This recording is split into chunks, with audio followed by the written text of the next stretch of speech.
Hello there, kia ora. Yesterday, the election for Tauranga City Council closed with mixed results. Voter turnout was the lowest in over a decade, with just 31.09% of the population going out and voting.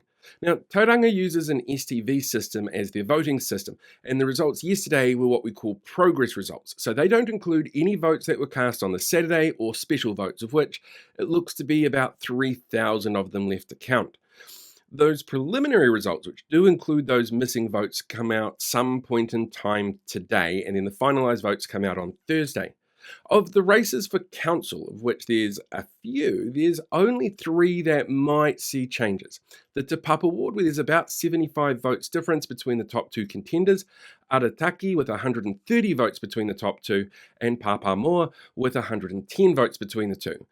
But the amount of uncounted votes, even if they were all for the same candidate for mayor, wouldn't top the amount that Mahe Drysdale got for the mayoralty.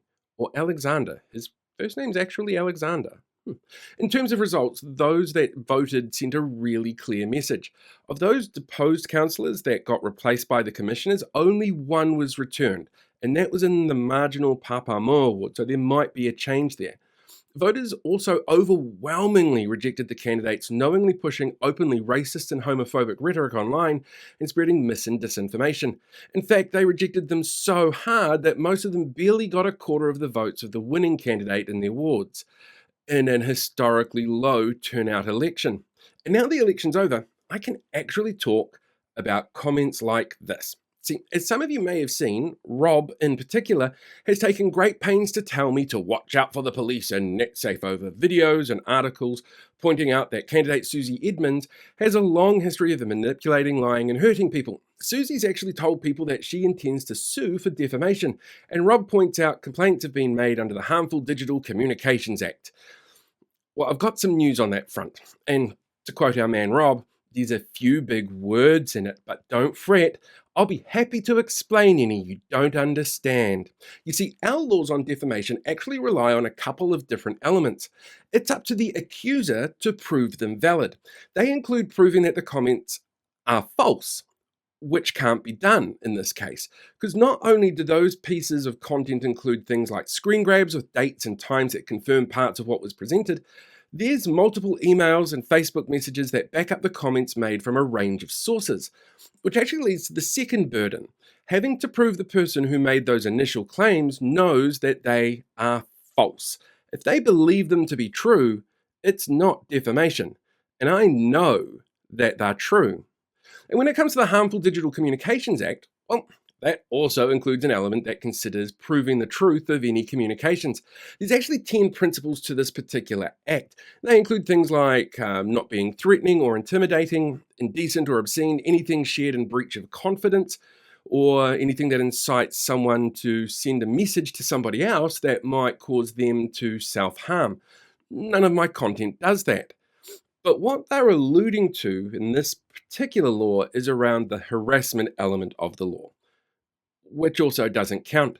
You see, an independent article and online history commenting, promoting that content and its research about someone isn't harassment if there's a proven track record of that content type being consistent. There's no specific targeting of an individual in the eye of the law if it's a content creator who can prove a track record of making content about a specific topic that individual falls into. Like my 2022 series, Terrible Local Body Candidates You Probably Shouldn't Vote For, which highlighted local body candidates who were susceptible to disinformation and misinformation, or had links to groups which spread disinformation, or a personal history of causing problems with people with their ideological viewpoints, like being fascists or neo-Nazis. Oh, and when it comes to written content, there's also a history of that as well, looking at specific candidates who fall within that category, like Donna Pokeri Phillips, who's currently running in the Kirikiriroa Māori ward for the by-election that they've got there. Oh, and claims of having been paid to bring down these two specific candidates. I did have one new paid subscriber to the newsletter which mentioned the article after it was published, but there's no other payments or interactions from whoever they think would be so determined to badmouth them, and so they'll never actually be able to find anything to make it true. But rabbit hole dwellers do love to paint a conspiracy where there is none. But to be fair, there may be a complaint because anyone can actually make a complaint to Netsafe in this country. But do you think someone would do so knowing that they then have to actually prove that everything in that article was false, which it wasn't? And really, the only person whose word you've got to say that it is the person who did this to a Facebook page to claim she's actually a really popular candidate. So yeah, thanks Tauranga for a surprisingly drama-filled election cycle. It's definitely been fascinating.